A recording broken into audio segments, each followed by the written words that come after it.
नमस्कार, आप देख रहे हैं निष्कर्ष भारत और मैं हूं आपके साथ प्राची सिंह। बिहार में कहते हैं कि सुशासन की सरकार है। नीतीश बाबू अपने आप को सुशासन की सरकार कहते हैं और वहीं बता दें कि नीतीश सरकार पे चिराग के सांसद, जी हाँ, चिराग के सांसद जमुई के, उन्होंने नीतीश के प्रशासन पर ही सवाल खड़े कर दिए और मुजफ्फरपुर की घटना से बिहार पूरा त्रस्त हो चुका है। और बता दें कि बिहार में आए दिन नाबालिगों के साथ गैंगरेप होता है और गैंगरेप के बाद उनकी हत्या कर दी जाती है। जरा सुनिए पहले जमुई के सांसद प्रेस वार्ता में क्या कुछ कह रहे हैं।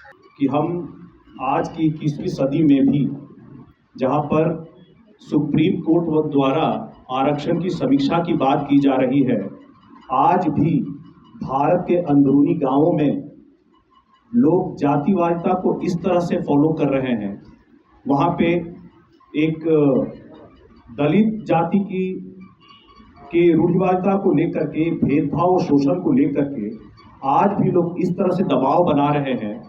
ऐसा अपराध, जघन्य अपराध, बलात्कार जैसे अपराध करने के बाद भी लोग इस तरह से दबाव बना रहे हैं, तो क्या इससे ये चीज़ फिर से साबित नहीं होता कि भारत में आज भी जातिवादिता उतनी ही गहरी जड़ों से यहाँ पे अभी उपस्थित है और यहाँ पे सुप्रीम कोर्ट क्रीमी लेयर की बात कर रहा है।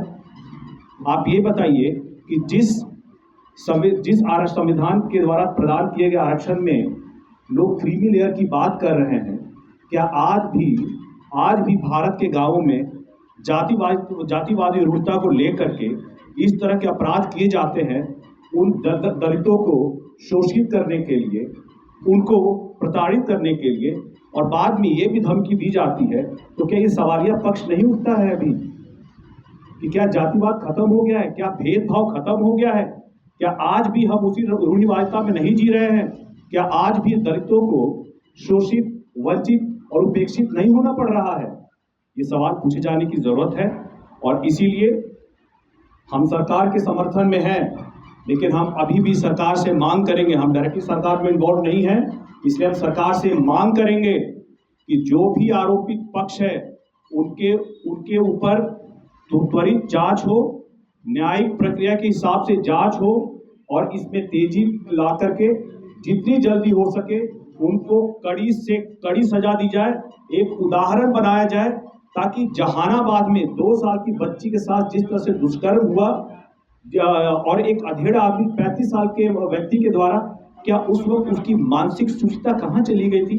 इतनी मानसिक समझ नहीं थी कि 2 साल की बालिका के साथ इस तरह का अपराध, जघन्य अपराध किया जा रहा है और बाद में परिवार को ही प्रताड़ित किया जा रहा है, उनके ऊपर दबाव बनाया जा रहा है, उनको धमकियां दी जा रही हैं। इसी तरह से मुजफ्फरपुर में भी किशोरावस्था की बालिका के साथ वहां पे इस तरह का अपराध किया गया। प्रशासन ने दोनों जगह हम लोगों से बात की, उन्होंने आरंभिक इतने दबाव के बाद भी उन्होंने अच्छा काम किया है, लेकिन मेरी मांग रहेगी कि न्यायिक प्रक्रिया में अविलंब, कोई देरी किए बगैर सरकार त्वरित तौर पर सही जांच करके दोषियों को तुरंत कड़ी से कड़ी सजा दी जाए और समाज में उदाहरण बने कि आगे अगर ऐसे प्रयास किए जाएंगे तो ये आरोपियों के लिए सही नहीं होगा, ये जो लोग इसमें दोषी पाए जाएंगे उनके लिए सही नहीं होगा और ऐसे कड़े कानून बने कि बालिका और जो किशोरावस्था की जो बालिकाएं हैं उनके साथ कुछ ऐसा होगा तो सरकार उसको कतई सहन नहीं करेगी।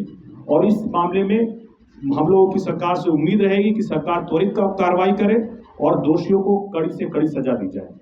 तो आपने साफ तौर पर सुना, जमुई के सांसद अरुण भारती का कहना है कि मुजफ्फरपुर और जहानाबाद में जो घटना हुई है उसका सही तरीके से हम लोग जायजा लिए हैं और जो भी आरोपी होगा उन्हें सख्त से सख्त सजा दी जाएगी।